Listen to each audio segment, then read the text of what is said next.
Coalition की बात चलती है। हमने मैडम साहब से भी बात की थी श्रीनगर में, घर पे जाएंगे हम अपने बलबूते पे इलेक्शन लड़ेंगे, कोई हमारे साथ कोलेशन करना चाहेगा तो वह हमारे दरवाजे पे आएगा, हम नहीं जाएंगे। आने वाले पार्लिमानी इंतखाबात के मद्देनज़र उनकी ये मीटिंग थी और उसमें उन्होंने ये भी कहा कि हमारे साथ अगर किसी ने इत्तेहाद करना है, कोलेशन करनी है तो वो हमारे दरवाज़े पे आएगा, हम नहीं जाएंगे। तो किसी को आपके दरवाज़े पे जाने की कोई इतनी बड़ी ज़रूरत, कोई इतनी बड़ी मुसीबत नहीं पड़ी हुई है।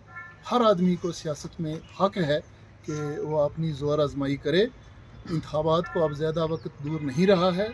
हमारे पास नेशनल कॉन्फ्रेंस के पास खिताए पीर पंचाल और अनंतनाग कॉन्स्टिट्यूंसी में बहुत माकूल कैंडिडेट मौजूद हैं।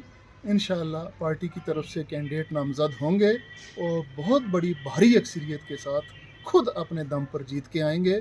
किसी को कहीं जाने की ज़रूरत नहीं है, वो अपनी ज़ोर आजमाई कर लें, हम अपनी ज़ोर आजमाई कर लेंगे। ना मैं उनको कहता हूँ कि आप हमारे दरवाज़े पे आइए, ना उनको कहना चाहिए कि हम उनके दरवाज़े पे जाएं। हम छोटी सी रियासत जम्मू कश्मीर की मैं कहूँगा 7.5 लाख लोगों को जम्मू में कत्ल किया, और करवाने वाला कौन था? शायद आप भी नाराज होंगे, बूढ़े मुझसे नाराज हो जाते थे, वो था शेख अब्दुल्ला।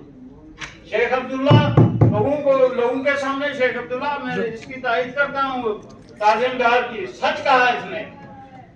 मैंने जिंदगी में नेशनल कॉन्फ्रेंस को देखा है और 50 साल हो गए मैं इसमें सियासत में। मैं आज का बच्चा नहीं हूँ, मैंने 20 साल नौकरी की एज टीचर, उस वक्त हमने इनका जुल्म सहा है।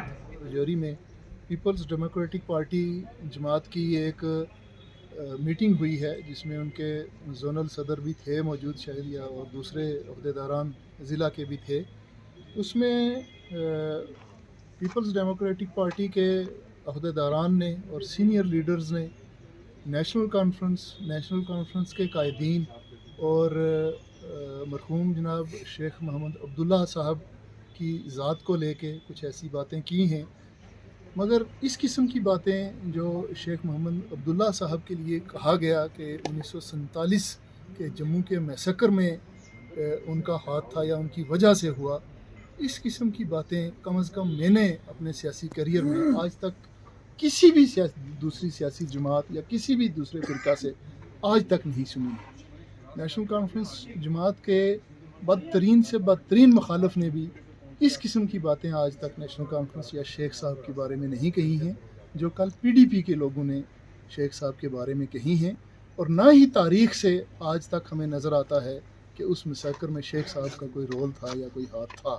पीडीपी की क़यादत को, पीडीपी की ज़िला की इकाई को होश के नाखून लेने चाहिए।